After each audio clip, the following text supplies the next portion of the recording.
ময়নাবন্ধা মালুপাৰা পকীপথৰ ওপৰেদি বৈ গৈছে বাহনী পানী। পশ্চিম গাৰোপাহাৰ জিলাৰ পৰা নামি অহা বৰষুণৰ পানীৰ ফলত জলমগ্ন হৈছে বহুত অঞ্চল। দক্ষিণ হালমৰা মানকাছাৰ জিলাৰ অন্তৰ্গত খাৰুৱাবান্ধা, ময়নাবান্ধা, মল্লুপাৰা, বাংটিমাৰী, পেচাৰকান্দি, পাগলাৰতল, ৰঘুপাৰা, খাৰুৱাবান্ধা, হাথিঙিমাৰী আদি অঞ্চলসমূহত মেঘালয় ৰাজ্যৰ গাৰোপাহাৰ জিলাৰ পৰা অহা বৰষুণৰ বাহনী পানী অহাৰ ফলত উক্ত অঞ্চলসমূহত কৃত্ৰিম বানপানীৰ সৃষ্টি হৈছে। ইয়াৰ ফলত কেইবা শতাধিক পুখুৰী জলমগ্ন হৈ মাছবিলাক ওলাই গৈছে আৰু মীন পালককাৰী সকলৰ বিস্তৰ ক্ষয়ক্ষতি হৈছে। এই অঞ্চলসমূহত কৃত্ৰিম বানপানীৰ ফলত মানুহৰ ঘৰ-বাৰী জলমগ্ন হৈছে আৰু মানুহৰ থকাৰ খোৱাৰ বাবে যথেষ্ট অসুবিধাৰ সন্মুখীন হ'বলগীয়া হৈছে। এই কৃত্ৰিম বানপানীৰ ফলত বহুতো হাঁহ, কুকুৰা, ভেড়া, ছাগলীয়ে মৃত্যুবৰণ কৰিবলগীয়া হৈছে। এনেকৈ কৃষকসকলে যথেষ্ট ক্ষয়ক্ষতিৰ সন্মুখীন হ'বলগীয়া হৈছে।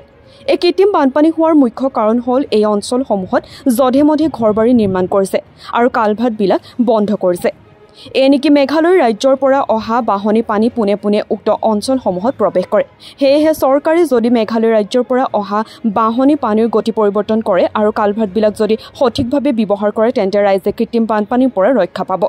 সেয়েহে ৰাজ্যে কৃত্ৰিম বানপানী ৰোধ কৰিবলৈ প্ৰশাসনৰ ওচৰত দাবী জনায়। আপোনাৰ পৰিচয়টো দিব।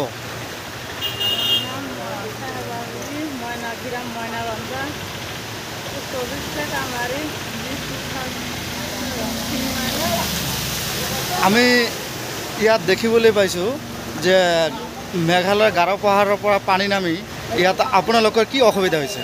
গাৰো পাহাৰৰ পানী নামি মোৰ বহুত অসুবিধা হৈছে। পাছবুকে মোৰ তলাই গৈছে, মাছ থকাৰ পৰা গৈছে, চৰাই মৰিছে, তিৰিছে, হাঁহ মৰিছে, ভেড়া মৰিছে, আমাৰ বহুত অসুবিধা। ভাত ৰান্ধিব নোৱাৰি, খাব নোৱাৰি, ঘৰৰ বাহিৰে পানী, থাকিব নোৱাৰি, থিয় হৈ পানী। এই বিষয়ে চৰকাৰক আপুনি কি জনাব? মোৰ কি জনাব, এলে চৰকাৰক জাননী দিয়া হ'ল আৰু মোৰ কিবা এটা কৰিব লাগিব।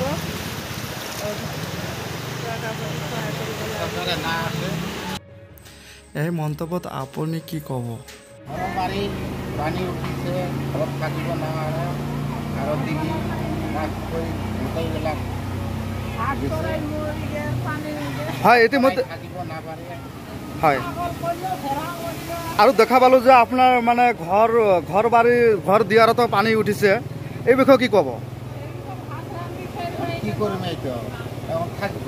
দক্ষিণ হালমৰাৰ পৰা কবিৰ হুছেইনৰ ৰিপৰ্ট, নিউজ 24 NE।